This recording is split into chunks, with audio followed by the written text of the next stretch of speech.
Connaissez-vous cet audio? Me and only me. You know, I seriously don't understand why I have to constantly put up with these dumbasses here every day.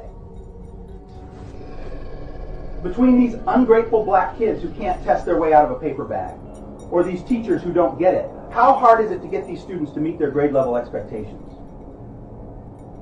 Lawrence and Ravenel should have never been hired.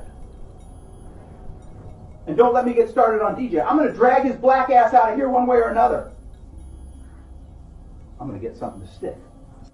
I'm just so sick of the inadequacies of these people.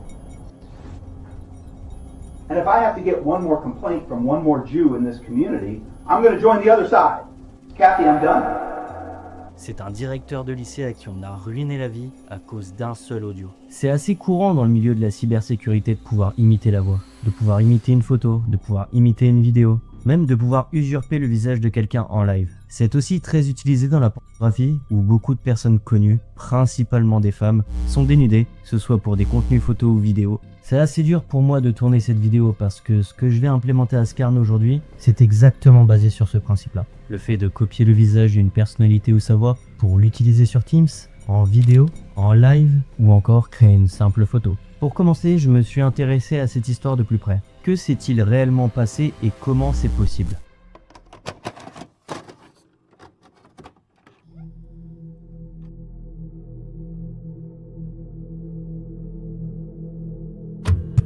Swert était un directeur de lycée plutôt classique, qui devait prendre des décisions de directeur, comme choisir quel programme donner aux élèves, gestion de l'économie du lycée, prendre des décisions sur le renouvellement des contrats. Un matin, lors d'un entretien avec le directeur sportif de l'établissement, il lui annonce que son contrat ne serait pas renouvelé car ses performances sont insuffisantes. Ce directeur sportif s'appelle Dazon Darien, et retenez bien ce nom parce qu'il va revenir par la suite. Il repart de cet entretien frustré, et il dit que ça ne se passera pas comme ça. Le soir même, Dazon Darien décide d'utiliser Skarn, un logiciel développé sur mesure qui est capable de répliquer une voix. Ce qu'il faut savoir avec Skarn, c'est qu'il est présenté comme un démon. Donc il a des objectifs bien précis, mais il a également des sécurités. Et pour les sécurités, on y reviendra un peu plus tard dans la vidéo. Mais dans un premier temps, pourquoi Dazon Darien a décidé d'utiliser Skarn? Comment est-ce qu'il fait? Parmi tout ce que Skarn peut faire, il a décidé d'utiliser une seule option, imiter la voix. Il upload l'audio, et Skarn commence à isoler cette voix en utilisant sa propre technologie AI, appelée URV. Il est donc capable, grâce à cette technologie, de détecter si c'est une voix humaine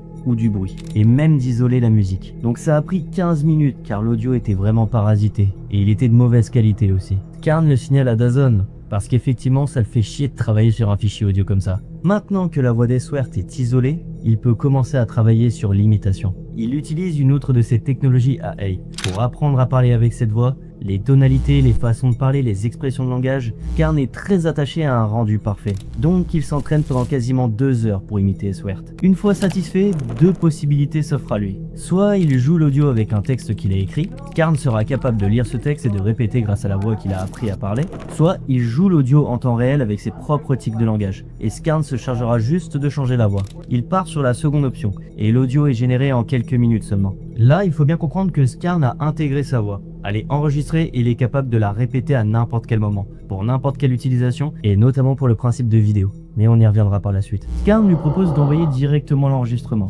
Skarn peut distribuer la vidéo à n'importe quel moment, mais il décide de l'enregistrer lui-même, de créer un faux compte et de l'envoyer directement. Il décide de le transmettre sur Gmail sous le nom de... Je peux pas le prononcer ce nom-là. L'audio est envoyé à 3 enseignants, ces 3 enseignants reçoivent l'audio et il se met en copie lui-même, ce qui lui permet d'avoir toujours accès au fichier. Je ne sais pas vraiment pourquoi il a fait ça, peut-être pour se disculper au cas où. À ce moment-là, l'une des enseignantes ce soir-là à qui Dazon a transmis l'enregistrement est aussi en froid avec le directeur de l'établissement. Elle s'appelle Shahana Ravanel. Elle a transmis l'audio à tous les élèves en sachant pertinemment qu'elle allait le transmettre sur tous les réseaux sociaux pour que tout le monde connaisse cet audio très rapidement.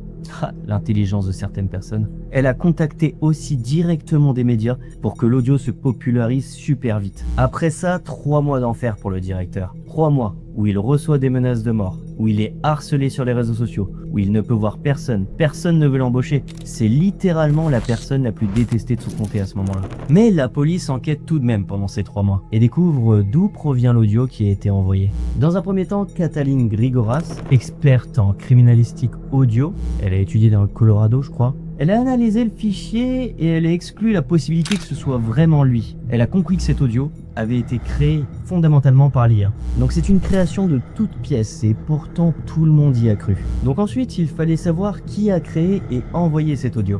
Donc pour cela les enquêteurs ont mis 2 méthodes en place. Ils font correspondre l'adresse IP du compte avec l'adresse IP de l'opérateur téléphonique et tombent sur Dazon Darien. Il est condamné à 4 mois au Baltimore County Detention Center. C'est un centre de détention classique avec des programmes de travail classiques. Donc si vous avez bien compris, 4 mois c'est presque autant que la torture qu'a subi Ellsworth. Et encore, donc une fois l'enquête terminée, il doit faire une conférence de presse pour dire que le directeur Ellsworth est innocent. Et bien évidemment que l'audio a été créé de toutes pièces, il fallait l'innocenter au plus vite. Parce que oui, effectivement, il ne peut plus trouver de travail, il n'a plus d'amis, plus de relations sociales, et la plupart des gens lui envoient des menaces de mort. C'était littéralement pour lui un enfer. Aujourd'hui, il récupère et il travaille dans une autre école en tant que directeur, appelée la Sparrow Point Middle School, et refait sa vie tranquillement et doucement. C'est tout ce qu'on lui souhaite. C'est une fin plutôt joyeuse par rapport aux histoires que je vais vous raconter ensuite. C'est quand même fou de se dire que ça peut arriver à n'importe qui, n'importe quand. Quelqu'un de déterminé aujourd'hui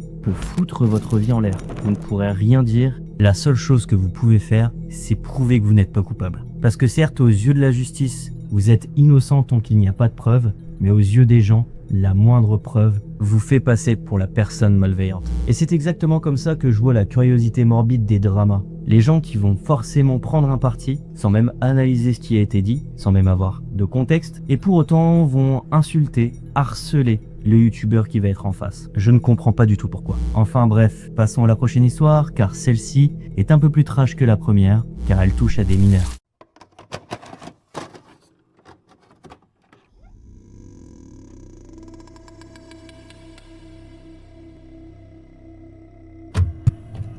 En juillet 2023, un groupe de jeunes s'ennuie et se font la review des plus belles filles de leur classe. Ils rigolent entre eux, discutent, font des petites listes orales avec leurs préférences. L'un d'eux donne l'idée qu'il aimerait bien voir l'une de ces filles en haut de cette liste nue, ce qui leur donnait une idée littéralement morbide et complètement immorale qui est de déshabiller cette fille. Ils cherchent donc une technologie pour le faire et tombent sur le démon Scarn. Celui-ci leur dit que leur stupidité et leur immoralité les conduiraient tout droit vers une route sinueuse et horrible, continuera même après leur mort.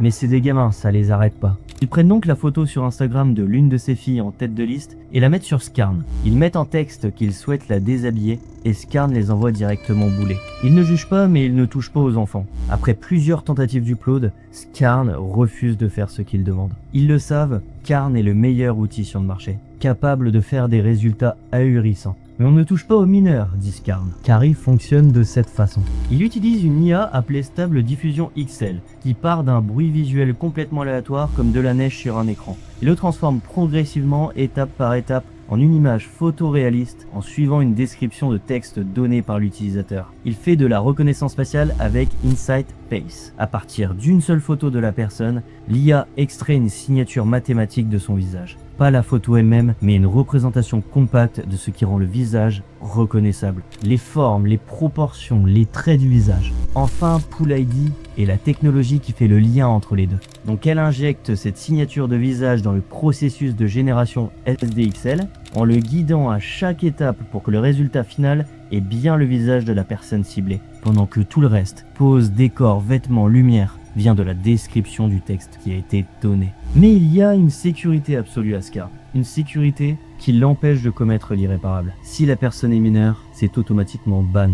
Impossible pour lui de transgresser cette règle. Donc les jeunes qui ne peuvent pas utiliser Scarn sont dégoûtés et ils décident d'utiliser une autre technologie. Elle s'appelle Close Off. C'est une application de nudification qui se présentait avec le slogan « Déshabiller n'importe quelle photo avec l'IA gratuitement ». Le résultat était satisfaisant et pouvait faire croire pour les personnes qui n'y connaissent rien que c'est réel. Ils payent 10 € pour 25 photos de cette fille et continuent toute la soirée avec les photos de 20 filles du classement. Ils partent se coucher et sont très fiers et heureux d'avoir leurs résultats ignobles. Le lendemain, plus de 20 filles reçoivent une à une de leurs photos prises sur leur Instagram, mais celles-ci sont complètement différentes. Elles sont complètement nues sur ces photos. Le lendemain, les filles n'osent même pas parler entre elles. C'est d'ailleurs un sujet extrêmement sensible pour une fille de cet âge, de recevoir une photo d'elle complètement dénudée. Donc à ce moment-là, chacun ne sait pas que sa camarade a été touchée. Donc elle s'isole, n'en parle à personne, se contente de passer la journée comme si de rien n'était. Sauf que les photos continuent. On les voit dans d'autres positions, toujours à les sexualiser,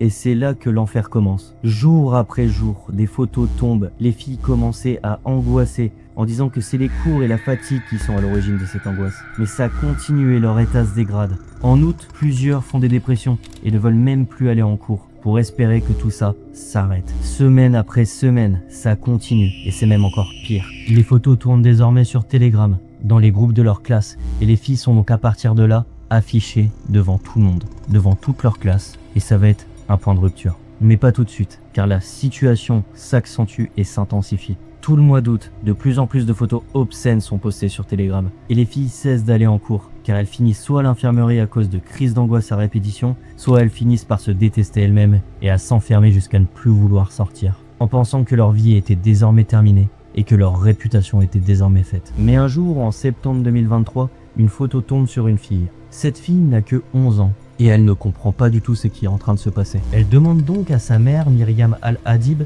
de regarder son téléphone. Sa mère prend le téléphone, entre le code de sa fille, et voit la photo de sa fille de 11 ans complètement nue. Elle lâche le téléphone, complètement horrifiée, et demande qui a fait ça. Elle ne l'engueule bien évidemment pas, ce n'est pas la faute de la fille de 11 ans. Elle essaye même à ce moment-là de la rassurer. Le soir même, elle publie une vidéo sur Instagram expliquant la situation. Les filles commencent à témoigner dans les commentaires et la vidéo commence à être vue par tout le monde. À partir de là, une vingtaine de familles portent plainte. Et c'est alors là que l'enquête commence. Le dossier des enquêteurs fait environ 200 pages. Ces 200 pages contiennent des noms. Les noms de 11 garçons qui ont publié à répétition des photos de ces filles dénudées. Les garçons avaient superposé les visages des filles, récupérés sur leurs réseaux sociaux, sur des corps nus pris ailleurs. Mais ils ne l'ont pas fait eux-mêmes. Comme je vous l'ai dit, c'est une IA qui se charge de le faire. C'est l'IA qui se charge de prendre des photos nues ailleurs. Eux, ils ont juste à upload le visage de la personne. Après recherche sur les groupes Telegram et les conversations WhatsApp, les enquêteurs trouvent 15 jeunes entre 13 et 15 ans qui ont harcelé les filles avec leurs photos dénudées.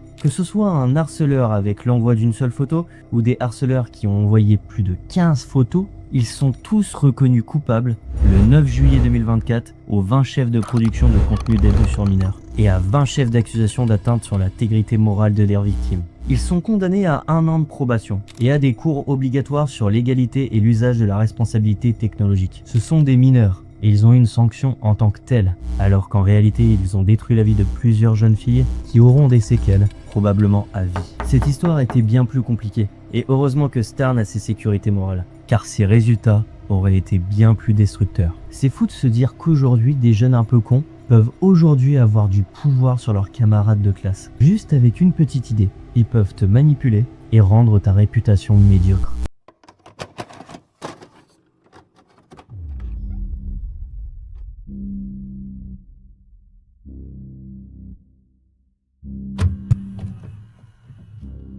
Cette dernière histoire est un peu plus rapide et plutôt frustrante, car le dénouement est terrible et vous allez comprendre pourquoi. Le 27 février 2025, un jeune garçon de 16 ans, Elijah Hickok, joue au tennis avec son père. La journée se passe très bien, son père raconte des blagues de papa du style « Qu'est-ce qu'un chat demande à la pharmacie ? Est-ce que vous auriez un sirop pour Matou ?» Ouais, bon j'avoue c'est des blagues de merde, mais c'est des blagues de papa. Il rentre du tennis en fin d'après-midi et emmerde sa sœur jumelle. Rien de bien méchant, c'est juste une relation entre frères et sœurs. Le soir arrive, ils parlent de la journée autour de la table. Autour d'un bon repas de famille, l'ambiance est cool et agréable. Chacun va aller se doucher et finir la soirée dans leur chambre en regardant une vidéo ou un film. Les parents sont devant la télé, loin de l'idée de ce qu'allait faire leur fils ce soir-là. Vers 21h, alors que l'enfant regardait ma vidéo sur Varun, bon ok, en vrai ça je l'ai inventé. Il constate avoir reçu une notification sur son téléphone, il l'ouvre et reste figé devant ce message. Pendant plusieurs minutes, il regarde si c'est vrai, essaie de trouver qui lui a envoyé ce message, commence à pleurer car en plus de ça, il le menace d'une rançon de 3000 $, très loin des petites économies d'un gamin de 16 ans. Le message qu'il a reçu, c'est une photo de lui, mais sur cette photo, comme pour l'histoire précédente, c'est une photo où il est complètement nu. La personne continue d'insister et continue de la menacer. Il la menace de l'envoyer à sa famille et à ses amis s'il ne lui envoie pas les 3000 $. Avant la fin de la soirée. Le jeune, complètement perdu lui, sort de la chambre, prend la carte de ses parents et envoie déjà dans un premier temps 1000 $, en disant que c'est tout ce qu'il peut donner. Il attend environ jusque 23 h et la réponse du harceleur tombe. Ce n'est pas assez. Et si d'ici 1 heure, il n'a pas envoyé l'intégralité de l'argent, la photo allait être disponible sur internet à ses amis et à sa famille. Il disait même dans les messages qu'il le considérerait comme un détraqué pornographique qui envoie des photos de lui dénudé à des filles mineures. Et vous vous rendez compte à quel point ça va loin? Ces putains de harceleurs méritent littéralement la même chose. Je suis désolé, mais moi je ne supporte pas ce genre de comportement. Le jeune, ne sachant pas quoi faire, tournant dans sa chambre, terrorisé à l'idée que sa famille puisse un jour voir cette photo, décide de prendre l'arme à feu de son père et de se tirer une balle dans le ventre. C'est sa sœur, à 23 h 30, décide de courir jusqu'à sa chambre et découvre son petit frère, inanimé sur le lit, avec du sang qui sort de son ventre. Elle hurle pour avoir de l'aide de ses parents. Ses parents montent les escaliers le plus rapidement possible. Son père appuie sur la plaie pendant que sa mère prend le téléphone, compose le 911 pour avoir une ambulance au plus vite. Il est pris en charge vers 23 h 50, mais l'enfant ne survivra pas à la nuit et la mort est déclarée tôt dans la matinée du 28 avril. 3 semaines après le décès, les chaînes locales commencent à en parler. Et commencent à parler d'un terme que je ne connaissais même pas avant de m'intéresser à Scarn, c'est le terme sextorsion. C'est un procédé qui vise à tirer profit d'une photo sexualisée d'une personne, que ce soit pour une action ou pour de l'argent. C'est terrible aujourd'hui pour une mère qui, complètement détruite par la mort de son fils, ne veut qu'une chose, avoir un coupable. Elle veut que les enquêteurs trouvent un coupable, peu importe qui c'est, mais que quelqu'un soit inculpé pour la mort de son fils. Et la police dit à la mère, aucun coupable ne sera trouvé, et la police se justifie en disant qu'ils ont fait tout leur possible. C'est peut-être vrai, ou peut-être que l'histoire n'a pas été poussée assez loin. Moi, ce que je trouve horrible, c'est qu'on permet l'utilisation d'outils de ce type, mais sans sécurité. Imaginez à quel point aujourd'hui on peut faire des vérifications d'âge avec le visage. Pourquoi ne pas en faire une sur l'upload de la photo? Exactement ce que j'ai implémenté à Scarn, et c'est littéralement impossible de bypass cette sécurité. Mais ce que je ne vous ai pas dit sur Scarn, c'est que lui va encore plus loin que ça. Il est capable de copier un visage et même un décor en temps réel ou en vidéo, tout en copiant la voix de la personne voulue. Il est même capable de faire des actions à une image avec un simple texte, avec la voix voulue. J'ai souhaité pousser ce concept très loin. C'est ce que je fais avec tous mes concepts, c'est pour voir jusqu'à quel point on peut pousser ces problèmes de sécurité.